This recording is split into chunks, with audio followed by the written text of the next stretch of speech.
Catch up on all the live shows right here on africatechradio.com. I was reading this article over the weekend and I said, I have to share this because most of us look at these billionaires and wonder, like, I'm talking about billionaires in the tech space. If you look at the billionaires of the world, most of them are invested in technology right now. But do you wonder how they're able to amass this amount of wealth? What would their lifestyle be like? What kind of routines are they on? For someone who has read Atomic Habits, I must say most of the things we do are compounding, but is it compounding us to where the million is? Most times when I'm doing things or changing a particular area of my life, because Atomic Habits said it is a compounding effect, and I'll be waiting, when am I going to get my billions? So I saw this post on how crazy Jack lifestyle has been. Somebody who has been able to build 2 companies who run at billions of dollars. His lifestyle is very interesting, guys. And aside that, we'll be looking at the Twitter, what Twitter is saying right now, because we are checking in with how much Twitter is worth. Because after taking over Twitter, a lot of things have actually happened since Elon Musk came in, and now he has actually employed someone to be the CEO while he sits at the back to oversee things. We're also going to check that, and of course some things are happening in Africa. All of this I'm going to tell you. Just keep listening. Jack Dorsey's lifestyle is like, shit, you want to try me? Another person's lifestyle I'd like to actually have a privy information into would be Elon Musk. I just love him. He's like my elder brother. I love that man. Maybe I have a side crush for him. I'm sure my guy's going to be jealous finding out I love a billionaire. Yeah, who doesn't like the money? I'm a Nigerian. We go where the money go. Where the money at? Where the money? Put the money on the table. So I was talking about the Jack Dorsey's lifestyle and how he puts himself together to be able to focus on building not one but $2 billion company. So let's delve into his lifestyle. Let's see. So if you don't wake up at 5 a.m., you are losing money already. Yes, I had to drop my mic on that one. If you don't wake up at 5 a.m., you're losing money already. That's the reason why you cannot become a billionaire. You're sleeping on the money. Actually, Jack wakes up at 5 a.m. and jumps into ice cold bath to boost his mental confidence. This survey is actually kind of personal, so everything I'm saying is legit about this man. He wakes up at 5 a.m. and jumps straight into the bathroom. He doesn't ask for cold water, not even when their weather is like really, really cold. When it's snowy, it's really, really cold.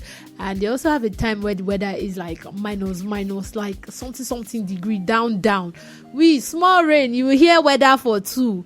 Small rain, you will hear, are you home? Should I come on Netflix and chill with you? You are wasting your time. That's the reason why you're not a billionaire. That's the reason why your tech startup is not moving from that stage A that you've been on for so long. You jump into the shower and have a cold bath, and everything that is doing you know what? They'll fire up. Yes. So once he jumps into the cold bath to boost his mental confidence. Something about cold bath that I know is once I'm feeling very tired in the morning and my motivation is kind of low to get to work, I don't go for a warm bath. I go for a cold one. It kind of fires up my system. My nervous system gets like a shock. So everything starts working properly. And it kind of gives you warmth after. It's cold while having the bath, but trust me, after the bath, you feel warm. He also likes to drink 28 ounces of water and a mix of lemon juice water and Himalayan salt.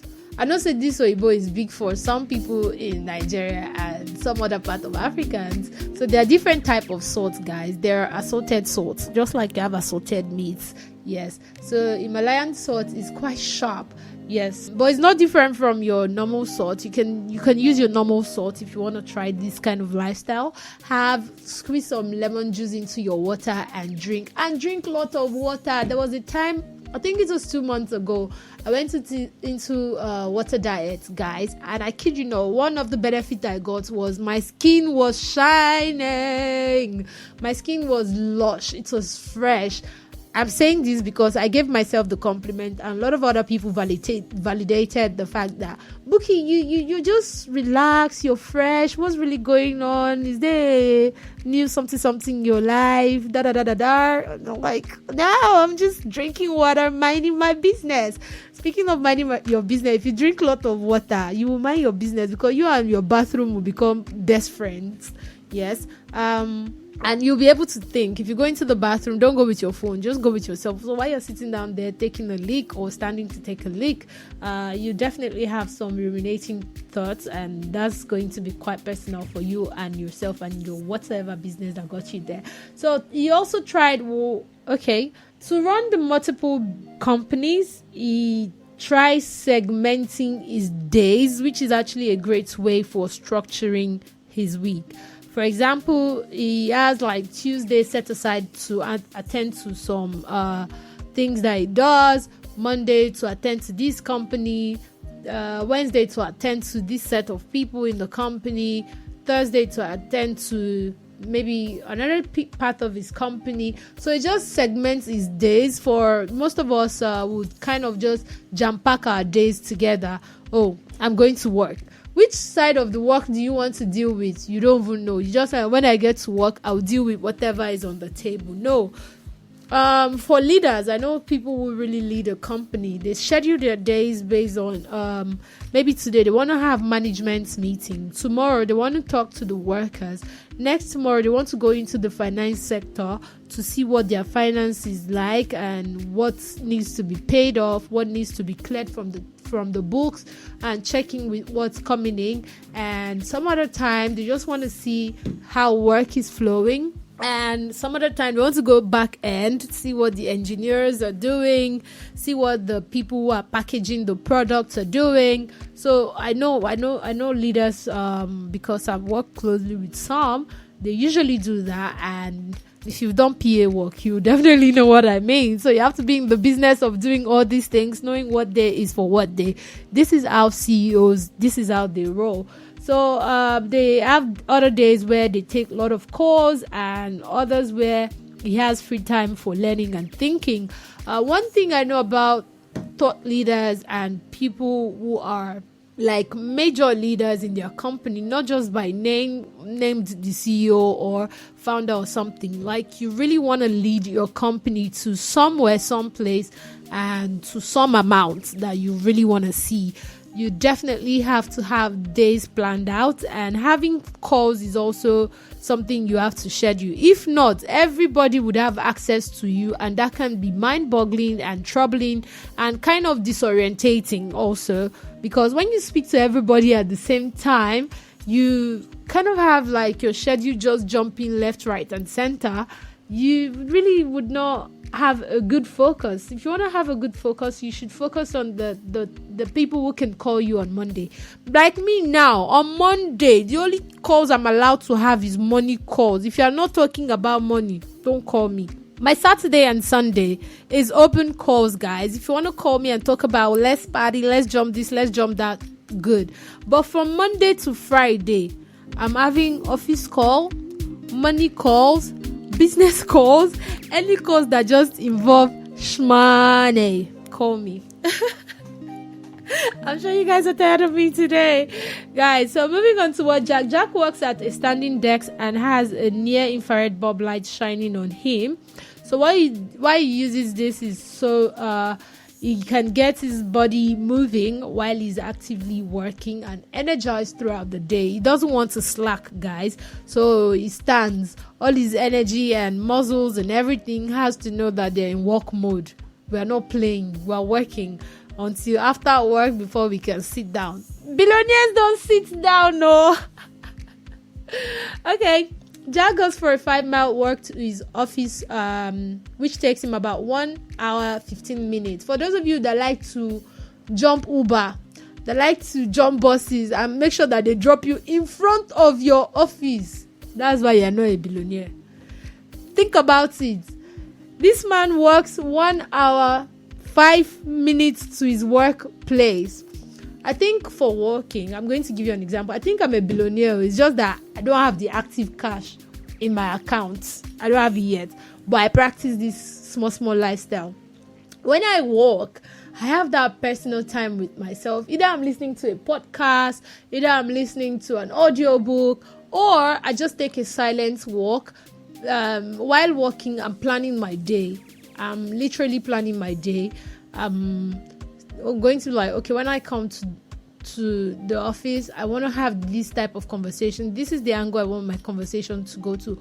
Or I just ruminate about something I've read. I read books also, so I ruminate about it.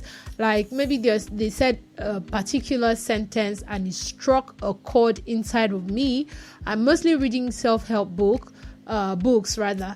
I think of things that probably have been happening in my life, and just that one sentence I've been able to put structure or light into that dark path of my life. So I kind of think about it, which helps me to be a better person. Yes, I'm encouraging you to take walks. Walks are actually good. If you're struggling with work and it's getting confusing, or you're dealing with a lot of emotional roller coaster, take walks. It clears your mind. Leave your phone behind. Put your phone in the house, or put your phone in your back pocket and put it on silent or do not disturb, and take a long walk. So Jack actually goes for a 1 hour 15 minutes walk, and he listens to audiobook and podcast, and he says this walk makes him feel alive. He used to work at Twitter from 9 to 2 p.m. and at Square, which is the second company, until 7. His days are themed: Monday, management; Tuesday, product engineering design; Wednesday, marketing, growth, communication; Thursday, partnership and developers; Friday, company and culture; Saturdays off; Sunday, strategy. So I'm telling you, he schedules every single day for a particular thing, so he doesn't get overwhelmed with running his 2 companies. Jack only eats 1 meal per day, Monday through Thursday, between 6 to 9 p.m. From Friday through Sunday evening, he only drinks water. This part I give up. Me, I like eba and draw soup. I don't know. I can't though. That's the reason why I'm not a billionaire yet in cash, but I'm a billionaire in my mindset. Because why would I eat just one time a day? From Monday to Friday. Then on Friday through Sunday evening, I only get to drink water. No wonder he's not fat. No wonder this man is so lepashos. I can't. So, intermittent fasting, what are the benefits of intermittent fasting? For so many people who are Christians, I'm sure by this time you're probably fasting. I am fasting. That's the reason why I'm saying it, because I just want every other Christians to be fasting with me. We're in this together. So, intermittent fasting has shown to improve metabolic health, increase longevity, and have cognitive benefits. Yeah, that's what fasting does. Most people will just be like, I dey fast, I dey pray, I dey wait may God answer me. You don't answer yourself. You don't even know the reason why you are fasting. You're just joining the crowd and head mentality that, our pastor said fast for 40 days and 40 nights and you see a miracle. Of course, miracles happen because your mind is kind of free of interruptions, free of radicals from food that you eat, or probably your lifestyle. For those of you that used to and drink, you know what I mean. So you kind of free your body system, and your mind works faster.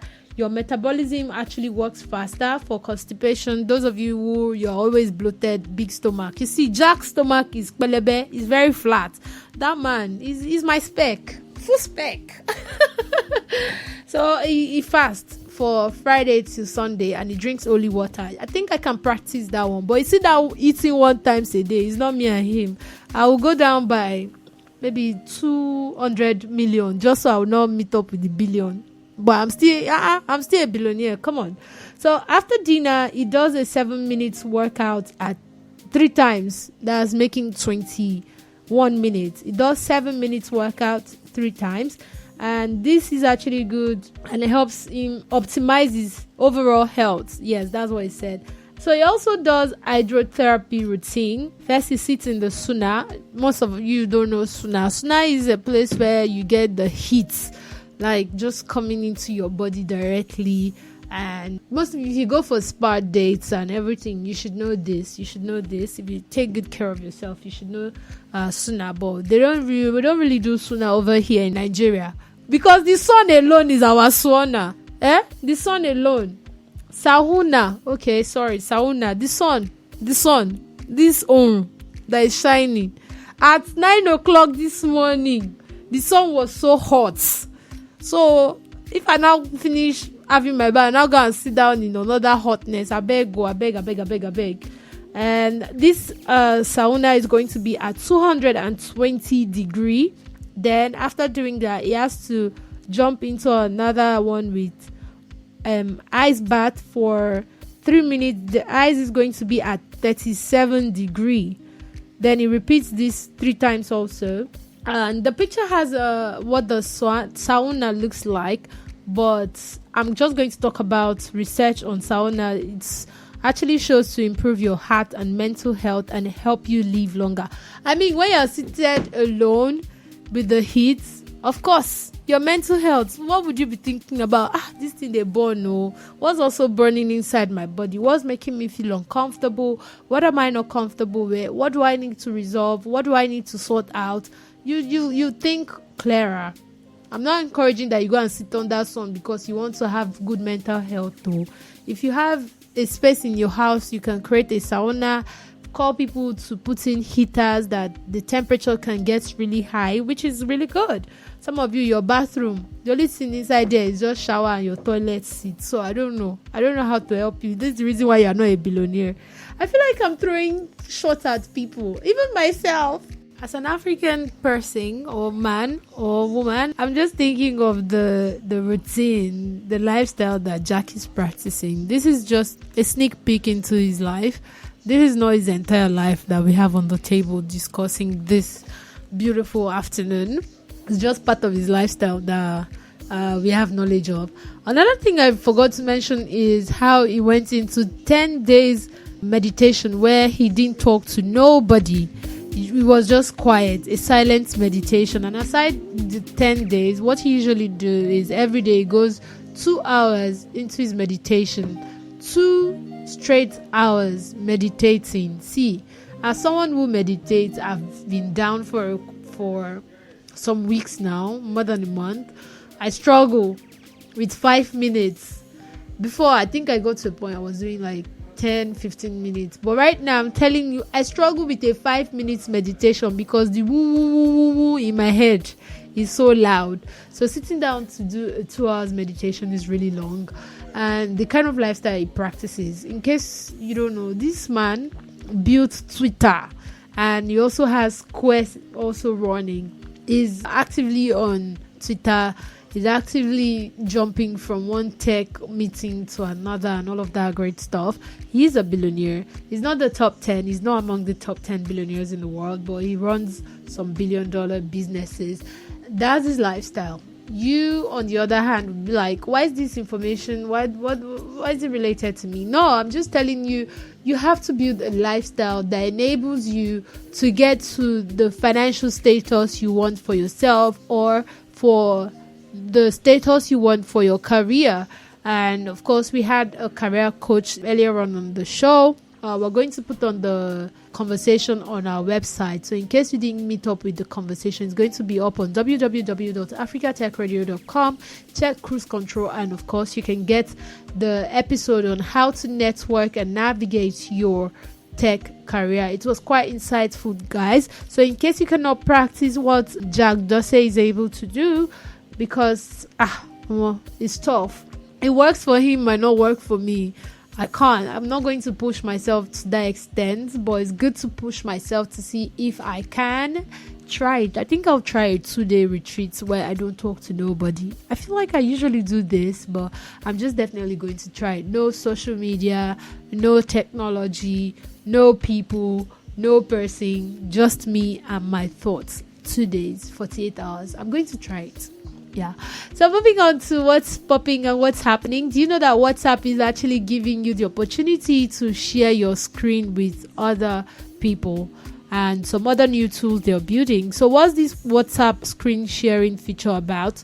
It's going to give you the ability to share your screen If you're on a phone call, like the WhatsApp call, right now you can share your screen with people on the call with you. Remember, they've increased the number of people that can actually be on a phone call, which I think is actually impressive, and also increased the number of people who is going to be allowed in a WhatsApp group, which is also very, very impressive.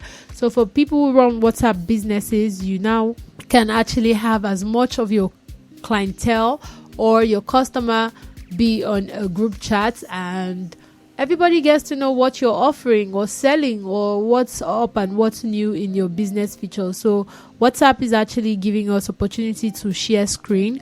For those of you who usually do meetings and all of that stuff on WhatsApp, you can actually now share screen of what you want them to see.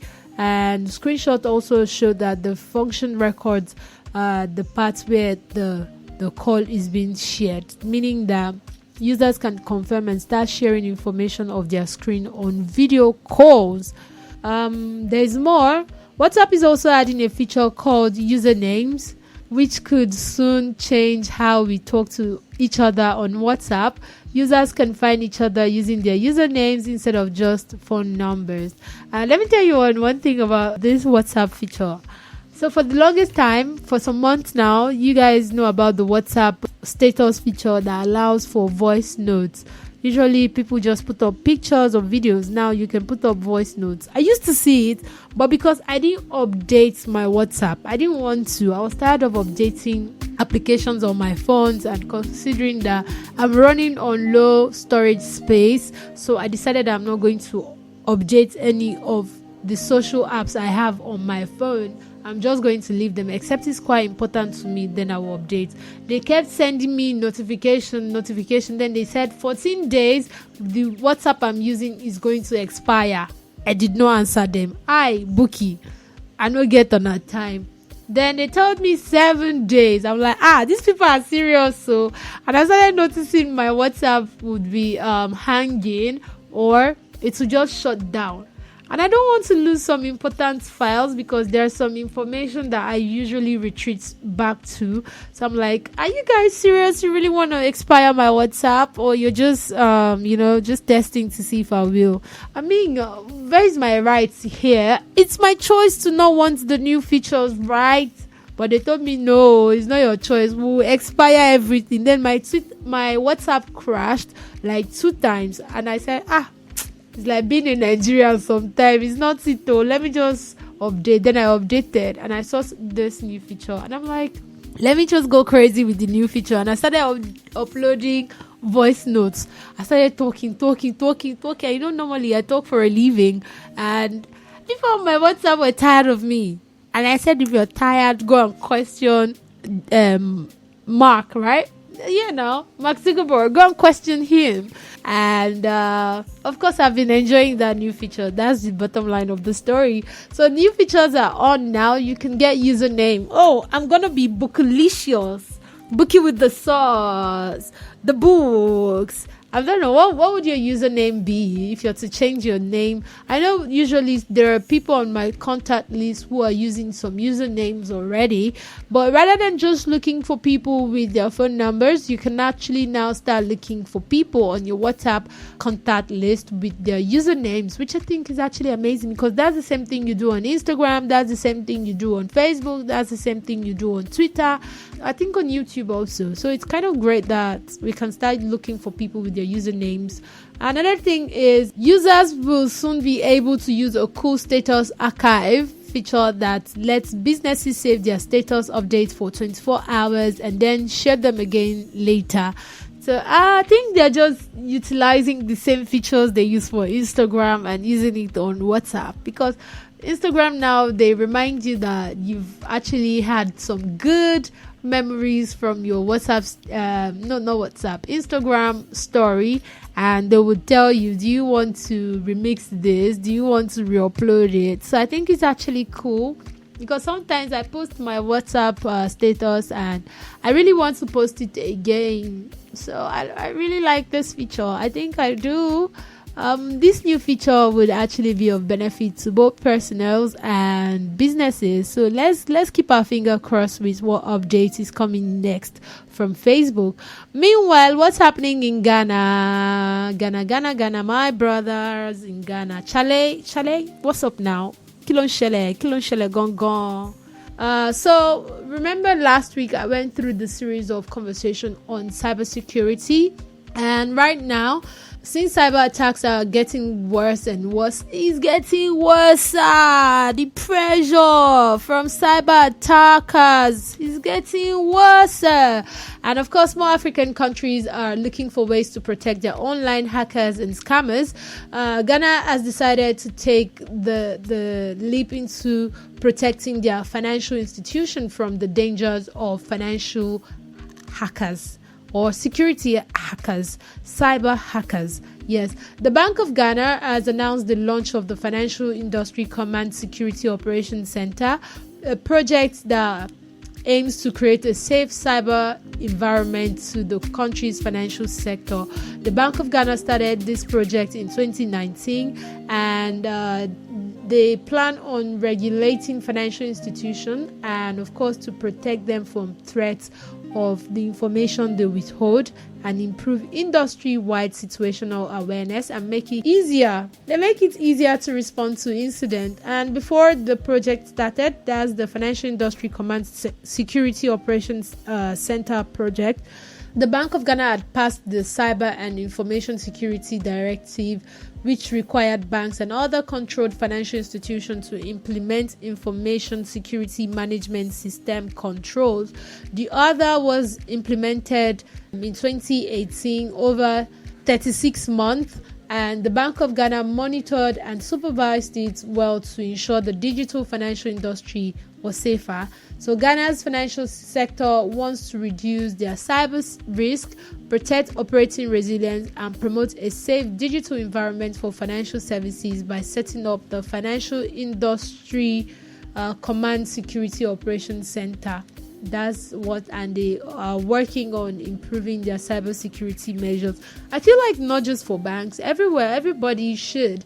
Especially in Nigeria, we've had some of our big financial institutions, especially not the traditional ones, the new ones, the new school financial institution getting hacked and losing a huge amount of money, and talking about running in millions, hundreds of millions, and also some digital assets are being lost to cyber attackers. So I feel like cybersecurity should be a main bone of contention. I think I should get a cybersecurity expert on the show. Yeah, finger crossed. I'll definitely look out for an expert and bring them on the show, and we can talk about why it's important for us to safeguard our data, because we think it's just the financial institutes. Even you yourself, you need to be high alert on cybersecurity, on your phones, on your digital properties, on your digital assets, on your data, your informations. You need to protect them. So when I bring the experts, we'll talk more on that. Meanwhile, what's really happening in Togo? All the way to Togo. I'm talking about my brothers. You see, today I get on a time. So in Togo, they're bringing in Ethos and Indemia to build national digital ID program. The government of Togo has hired Ethos and Indemia to create a MOSIP-based national digital ID program for its citizens. I feel like they're just catching on. Come on, guys, Togo. The new IDs are expected to include finger, face, and iris scan. Financial details were also not disclosed, nor was a deadline, and the biometric-based foundational digital ID project is getting funding, at least in part of the World Bank supported West African Unique Identification WURI Regional Integration Program. I talked about last week how the National Identification Program, which is running, encouraging people to go vote because they had a mark to meet. Women are supposed to be more than men, but looking at the survey, the data shows that most men have registered. It's just women being women. They are yet to meet up with the numbers that the World Bank requested, because women are among the vulnerables. Yeah, we are. Sorry, we are. Me, I am. Please take care of me. World Bank. I need money. I can't work so hard. I want to be taken care of and pampered. So women are supposed to have a higher number, and children also. So Nigeria can get the funding that would help support us being taken care of. Yeah. So go outside and register. But in Togo, so the Togolese Agency for Identification began working with MOSIP to develop its national ID system in line with the WURI initiative towards the end of 2021. And they invited Athos and Indemia, who will be responsible for the project, from planning to operating the digital ID card, which is good. I wish them all the best. Hopefully the process go as smooth as possible. But it's interesting to take note that Togo Identity Agency, which is project lead, is putting an emphasis on building a program in such a way that knowledge about it is deep at local levels, and the agency says that buy-in will help provide long-term sustainability. Yeah, let's say education for the locals, because some people don't even know why they need to register. Some people are just going with the flow. I remember Nigerians, when we were asked to go put down our information in the database, a lot of people were reluctant. I was reluctant because I got it 2 years after my family had actually registered. And when I was struggling, everybody was telling me, it's your fault. We told you were supposed to register. Then it was easy to go in and register. Now I had to sit a long queue. Some days I'll come back, I'll be exhausted. I'll say I'm 175 today and I didn't get it done because I was exhausted and I left. Or sometimes the officials will tell you it's past our close time and we need to go home. You guys should go and return tomorrow. We'll continue from where we stopped. Then when you come back the next day, there's another new number and I'm probably going to be 200 and something. So it's okay to educate the locals and let them know how important this exercise is, not just for the country, but for them, because it's an advantage for them to have all their data in one place. I'm sure this new move is actually going to help them on a whole lot of levels. It's going to connect with their passport for those people who will be traveling, and it's also going to be connected to their banks for those people who will be running financial services, businesses, and all of that great stuff. Yeah. What other story? I've got a lot of great stories for you guys. I may talk for a living. So let's talk about health tech, because since last week I've been hammering on this one also.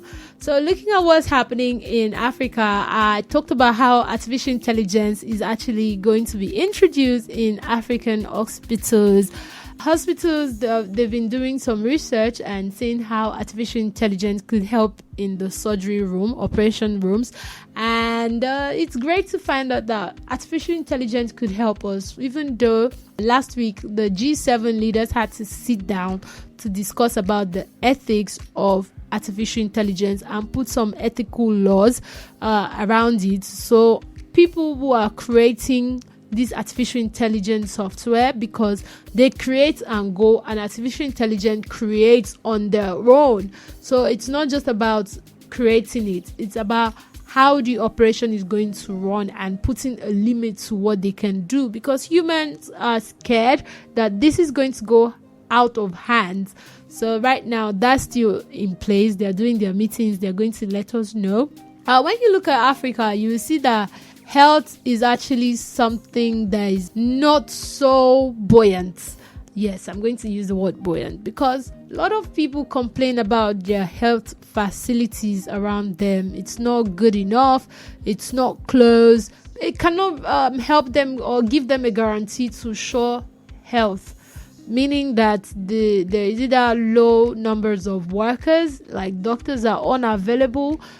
The health workers are like very scanty, very, very few in numbers.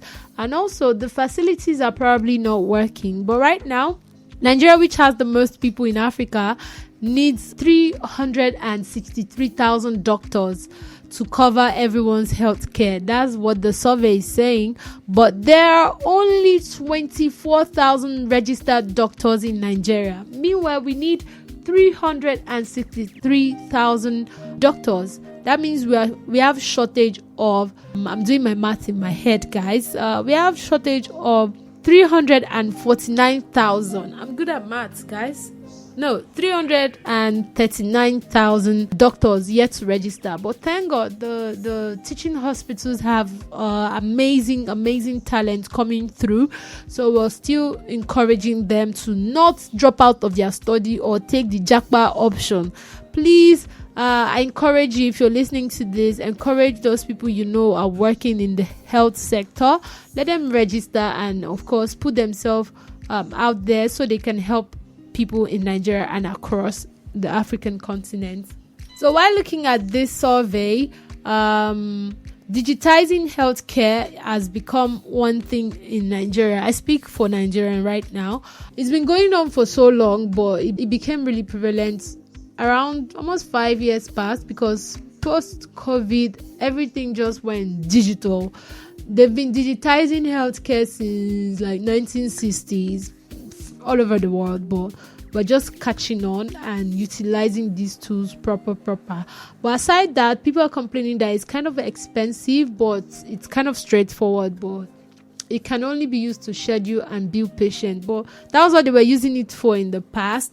And then electronic health record software has actually become much more complex, meaning it's not just for the logging the patient details, take payment options and the likes of it. Now you have patient history, you have their diagnosis, you have their medications, you have a whole lot of stuff, and you're trying to bring doctors close to the patient. So it's a whole lot of things having to do with geographical setup, a whole lot of things going on. Although there are greater benefits to doing this, the African healthcare system is actually improving. But how can we improve it more using the artificial intelligence? So there was an article from Intron Health, and they're talking about using automatic speech recognition technology to record doctors' notes as they talk. But speech-to-text software wasn't in their first product, so they're trying to see a way they can get the doctor's voice. So some people don't want them to feel like, oh, I'm just speaking to a robot. So you have the doctor's voice explaining things to you, taking in your complaints, and of course checking your diagnosis, and of course working through the process to you. But all of this is automated. I think it's amazing. What do you think? I think it's amazing. It's amazing, guys. So this is going to be happening. A lot of people are looking at the aspect of artificial intelligence to solve some problems, and of course artificial intelligence could just easily take your diagnosis and bring up the solution or what's really wrong with the patient, and help with what drugs or what next step to take to get them to a better health.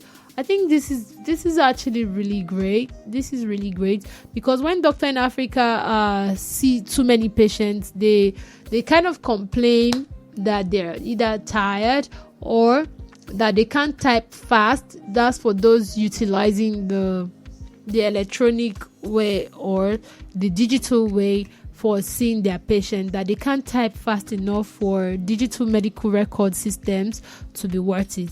And keyboard to microphones also struggle with that. And this idea that you can get the speech to text software also, pronunciation issues, because Africans, our accent sometimes, even on the show, I struggle. I don't claim to be a perfect English speaking person. I'm a Yoruba girl, confirm one. So I do all of that pronunciation thing. I struggle sometimes, but we keep the show going. So with doctors also have that. I remember when people used to complain about the way doctors they write. Their writing used to give me headaches, but I kind of got used to it because I was a frequent hospital goer back then. But right now, I just speak to my doctor on the phone and we go through everything on the system. I log in my informations and I get response in few minutes. I don't have to take the long walks to hospital. I don't have to go perceive medicine everywhere, smelling medicine. Oh, the day I was traumatized was the day I saw a lady coming into the hospital. She was pregnant and she had a premature delivery. Almost out of the reception, and it was yeah. So I don't have to experience all of those things. Those are for the doctors to experience. Please, yes, thank you so much. And introducing artificial intelligence right now is also going to facilitate digital transformation in the health sector. I'm telling you guys, you heard it here. When artificial intelligence start changing how we talk to our doctors, how we see our doctors, you will say you heard it here first from Africa Tech Radio. And also taking news in the financial sector, African Development Bank to extend $950,000 in gender-based grants to boost women-led businesses. So the African Development Bank Gender Equality Trust Fund is going to be providing $950,000 grant to the Africa Small and Medium Enterprise Businesses Linkage Program in Burkina Faso, Chad, Mali, Mauritania, and Niger.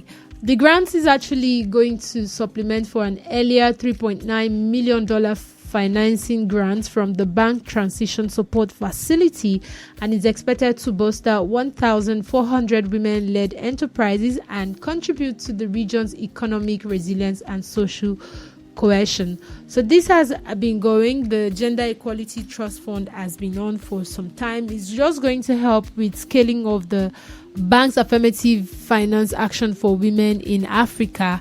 So AFAWA program is what it's called. This program aims to close the $42 billion gender financing gap for women-led African enterprises by promoting gender transformative lending and non-lending operation. If you're in the tech space and you know about how founders seek for fund, most people who get the funds are male. Majority are male. And it's kind of not so empowering on the female, because most times they'll want to do it. So many females are startup founders, but they'll rather go with being a co-founder and let a male lead the startup, just so they can actually get the fund. But with FAWA, it's going to help women become the leaders who they are supposed to be by giving them opportunity to lend or borrow this money and make the money available also for them to be able to run their company or their startup. And this program has been running for quite some time now, and they hope to reach thousands of women entrepreneurs across the region, the African region, which I mentioned, the Sahel region basically. And the bank's director for gender, women and civil society said, "We believe one key to building resilient African societies is the inclusion of women in economic development. The program's wide range of business-related training and coaching, in addition to increasing access to finance, will go a long way towards reaching that goal." That's what she said. This is encouraging women entrepreneurs in the Sahel region who are facing significant barriers to accessing finance, markets, and business development services.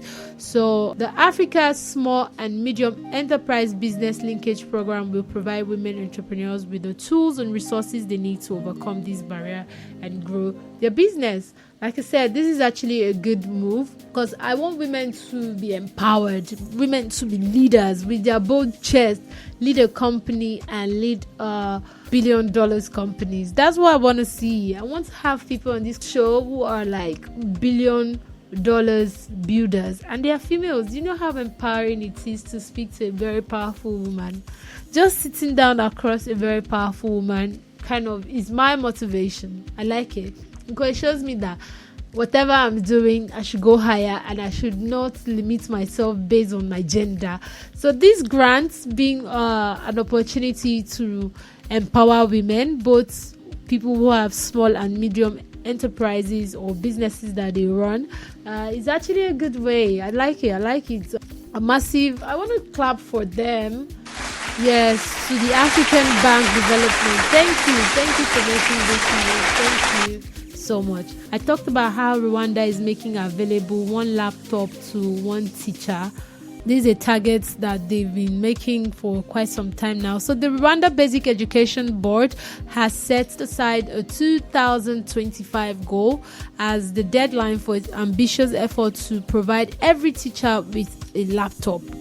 The development coincides with the United Nations Sustainable Development Goal 4, which strives to ensure inclusive and equitable quality education and promote lifelong learning opportunity for all. So they're going to be taking it upon themselves to provide one laptop to one teacher, which is their target, and they hope to achieve a ratio of one laptop to one teacher basically before 2025. So they've embarked on the journey to digitize their textbook and also for vital teachers to have this laptop as a tool to effectively engage and interact with the digital environment, both inside and outside the classroom. Also, EdTech is something that is slowly growing. It's not as rapid as the fintech sector, and we're looking at ways to utilize artificial intelligence in making education more a learnable environment for students, where students can have a personalized training or learning experience. We have artificial intelligence, which is actually shaping the way teachers teach these days. So it's important for teachers to have laptops. From having laptops, they get internet, and of course, they improve on their teaching experience also. Because not just the students, the way your teacher teach actually matters a whole lot in the way you're going to assimilate and the way you're going to project what is being taught to you. So among many objectives of the Rwanda's Vision 2022 project was the dream of shifting from Rwanda's cultural subsistence economy to a knowledge-based one, meaning they are moving from their cultural economy to a knowledge-based economy. And of course, the IC sector is a key component in the knowledge-driven economy. So it's okay and very appropriate for one teacher to go home with one laptop. This is an investment, if you ask me, for the vision of Rwanda, their vision project. This is actually a very, very good one. Education right now is massive, or not just, it's beyond classroom. It's not just what your teacher teaches or write on the board or what you put in your notebook. The internet is available to all. Students can actually know more than the teacher based on investment in what they check online, what they do with their free time online. And the internet is a way to connect. They can connect with people all over the world and get trainings, and they become so smart and leave the teacher behind. But it's not like that in Rwanda. Teachers are not going to be left behind. They are going to be provided with the ICT approach to teaching and also have laptops to work with. I think this is actually good. It's going to increase their digital learnings and, of course, tackle concerns when it comes to stable broadband connectivity. The government is going to look into that one so that there is internet penetration for the country, which is going to help the teacher who gets the laptop to become smarter in using the tool. Because if you give them laptop and there's no internet, it's same with notebook. Just take notes off the laptop and go back there. There's little to what you can do without internet on a laptop. So the government is actually going to provide a solid network infrastructure, which is also going to help them achieve this. And also they clarified the concerns alongside a call from teachers over a low number of available laptops. So they said they're making efforts to increase internet coverage and, of course, widen access to this laptop and increase the number of laptops that is going to be available. Education is a child's right, and they should get it to the extreme. I mean, look at the world right now. We're trying to catch up on things that people have learned. I remember when I was growing up, I was in secondary school when Motorola had this really flat phone. It was in black and white. It's called the charcoal phone. The phone is black and it types in just black and white. And for me to learn that was actually Chinese children in secondary school, just my mate, they created a phone that Nigerians were raving about, buying the phone, and they were excited about. What's kind of like, what's really happening with my educational system? I was concerned. I don't know about other people back then. I was concerned, but here we are now. We have phones who are actually very smarter than us. We're handling phones that are like 100 times, if not 1,000 times smarter than we are human beings. We just need to operate it. But when you operate the phone, you see that there are so many things your phones can do for you. So education, like I said, is a child's right, especially in Africa. Give them a good education and watch them blossom into some amazing talent. I mean, back then they'll be shouting, you are pressing phone too much, you are staying too long on the laptop, or no, not laptop, it was computer, the PC. You're spending too long on the computer, not knowing that children are going to look for what they need. And because of the curiosity of their mind and how fresh their minds are, they're not bombarded with bills. They don't have things lined up that are running on time. I have a target time to meet. They have free time to spare, so they can go as deep and far as seeking knowledge. Only if they get good guidance, then they will get good knowledge. So please, let's empower the teachers while we're making education free for students. While we're improving the education sector, we should also improve our teachers. Encourage them. For those of you who have children in schools, whenever you go to school to pick up your kids, interact with the teachers, get to know the teachers, encourage the teachers whichever way you know how to. Encourage them so your children can get the best out of the school fees you're paying. I do this Monday to Friday at noon, and of course I bring amazing people who are change drivers in the tech sector, thought leaders who are innovators, who are doing one thing or another to make sure that we are running a technological system and we're advancing one technology at a time. Guys, one technology, don't consume everything, I know. So we get to talk about techie stuff over here, and that's what we do, and I enjoy doing this. I must say, I enjoy it. So thank you so much for sharing your time with me and allowing me to just rumble in your ear. I hope to do this tomorrow, so join me tomorrow, same time, same URL, www.africatechradio.com. And of course, you can check the website. We've got amazing lineup of content, episodes, and you can catch up with some shows that have happened in the past. Yes, you can catch the past in the present. We gave you that opportunity by putting up the shows on the website page. And of course, you can check our social media pages for updates on what's new, what's going on, and what's current. We are at the forefront with you guys. So check Africa Tech Radio on Facebook and Twitter, and A-Tech Radio on Instagram. Thanks for listening, and don't forget to catch up on all the live shows right here on africatechradio.com.